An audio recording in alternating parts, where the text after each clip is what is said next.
Et pour en parler, nous sommes avec François Coq, orateur de la France Insoumise et adjoint au maire de Champigny-sur-Marne. Bonjour. Bonjour. Merci d'être avec nous sur RT France. Est-ce que vous avez le sentiment que Emmanuel Macron a raison de dresser ce parallèle entre l'Europe des années 30, de l'entre-deux-guerres, et l'Europe actuelle ?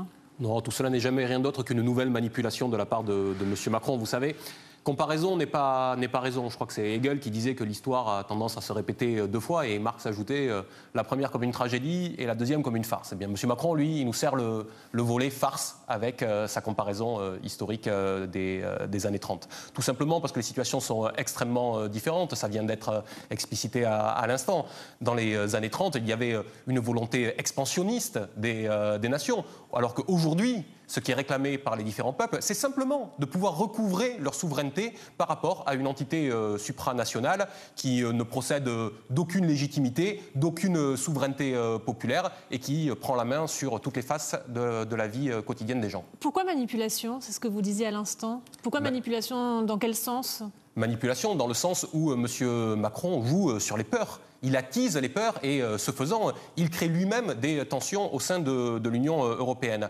Il disait, pendant la campagne présidentielle de 2017, M. Macron disait que les Français réfléchissaient trop et analysaient trop les choses avec les passions tristes de leur histoire. Mais finalement, qui joue de ces passions tristes sinon M. Macron lui-même ?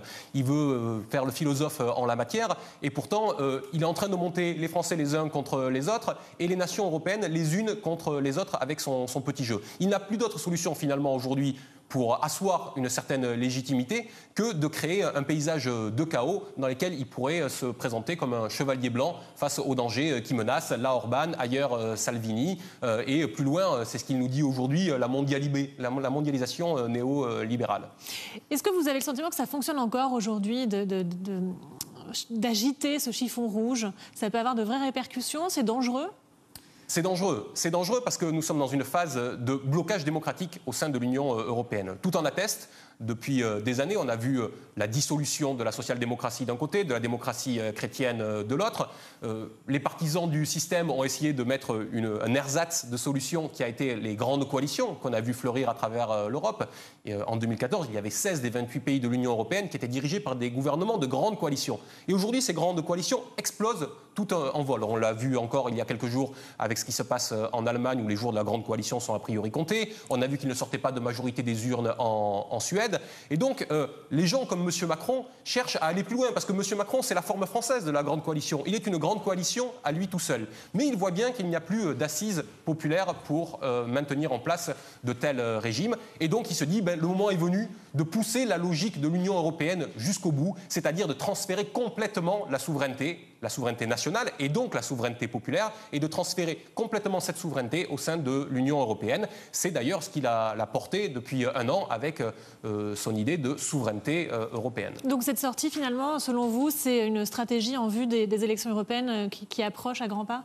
Monsieur Macron ne réfléchit aujourd'hui qu'en fonction des élections européennes. Il sait qu'elles sont un grand danger pour lui, il sait qu'il n'a pas de soutien populaire, que le processus destituant qu'on connaît aujourd'hui dans notre pays continue à se poursuivre.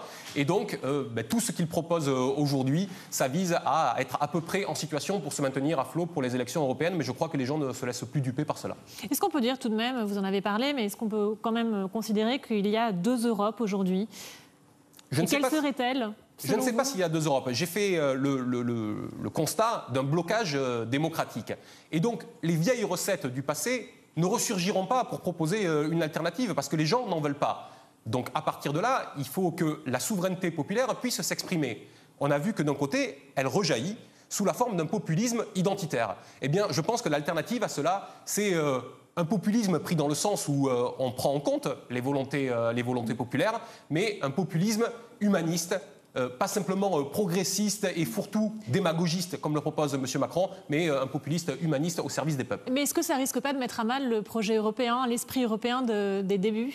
Mais quel esprit européen des débuts ? Que fait M. Macron quand il fait un clip de campagne, un clip d'État, mais qui en réalité est un clip de campagne de La République En Marche, comme celui qui est sorti il y a 48 heures, et qui donne à voir la campagne de M. Macron et opposée à M. Orban, M. Salvini. La parole de l'État français, c'est donc ça, aujourd'hui, de traiter par le mépris l'Italie, de traiter par le mépris la Hongrie ?